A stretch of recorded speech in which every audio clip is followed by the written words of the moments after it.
Oh, hi, friends. I'm just here with Lieutenant Beastly down here, and we've just been seeing some things on the internet that have really made us need to sit down and have a little chat.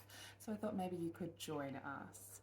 There's been a lot of things popping up on my social media about toxic femininity. Now, I want to stop everybody right now because if we start saying things like toxic femininity, then we're never going to get rid of this completely insane term of toxic masculinity, which is complete nonsense. We need to understand that masculine energy and feminine energy are present in everybody. Present in me, present in you, regardless of what you've got packing downstairs. Okay? So, when we are looking at feminine energy and when we are looking at masculine energy, they have traits that every human needs to be able to embody. When those behaviors are unbalanced, a lot of the time, feminine energy unbalanced with masculine energy is what leads to toxic behaviors and vice versa. So, toxic femininity, not a thing. Feminine energy displaying in toxic behaviors, definitely a thing. What are those things, you might ask? Well, let's have a little look at some. So, the feminine energy embodies qualities like heart energy.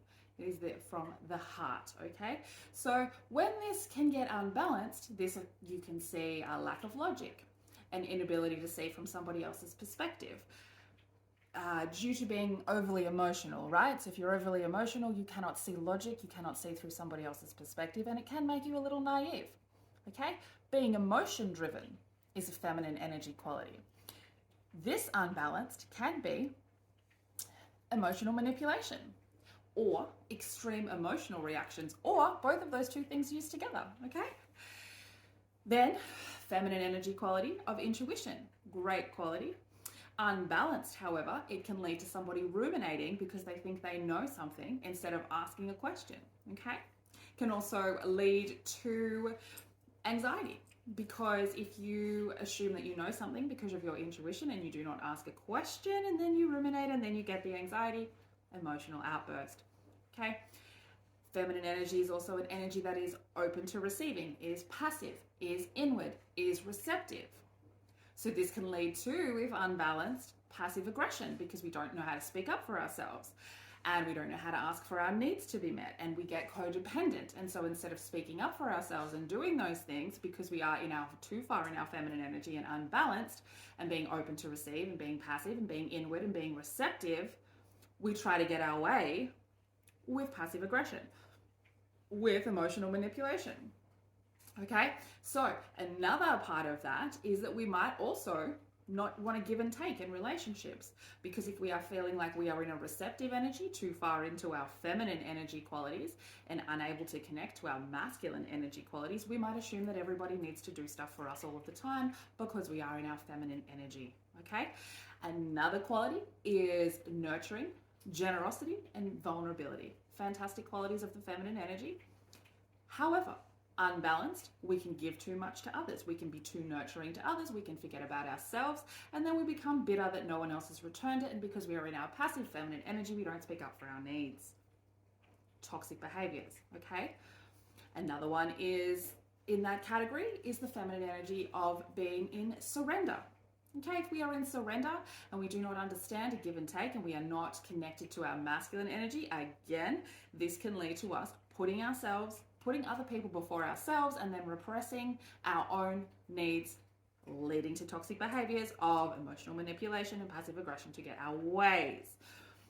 Okay, another fantastic quality of feminine energy is that idea of being compassionate and being able to give unconditional love. Unbalanced with the masculine energy of logic, this can make us make excuses for other people's behaviors and can make us make these excuses about not getting our needs met. Then we repress our needs, of course, and then again out it comes in emotional manipulation and passive aggression and toxic feminine behaviors. Okay, another one is going with the flow, being flexible. A great feminine energy quality can lead us to not speaking up for our needs, though, because then we go into our overly emotional reactions. We also, in our feminine energy, are enjoying the process, This makes it hard sometimes, if that's unbalanced, to set a goal, to see an outcome, to be able to be direct with our mission in life. Okay? Another one is that we like to live in a visionary world, a creative world when we're in our feminine energy. Feminine energy is creative. This can lead us to not being able to see reality. This can lead us to being too dreamy. And again, when unbalanced without any masculine energy, these qualities can present in toxic behaviors. Okay? So, if you think about it though, when you are looking for an ideal partner, regardless of the genitalia they've got packing down here, you want them to be able to be in their heart energy. You want them to be able to have emotion, be intuitive, be open to receiving, be passive sometimes, be inward sometimes, be receptive to your needs, be nurturing and generous and vulnerable with you, be able to surrender to you sometimes and give you unconditional love and feel compassion, and be able to go with the flow and be flexible and enjoy the process instead of being so goal-driven, and be able to live in a dream world with you. These are feminine energy qualities, and I like them in everybody. They have nothing to do with what's packing down here, okay? We need them balanced inside of ourselves in order to be balanced human beings. Everybody needs feminine energy. Everybody needs masculine energy.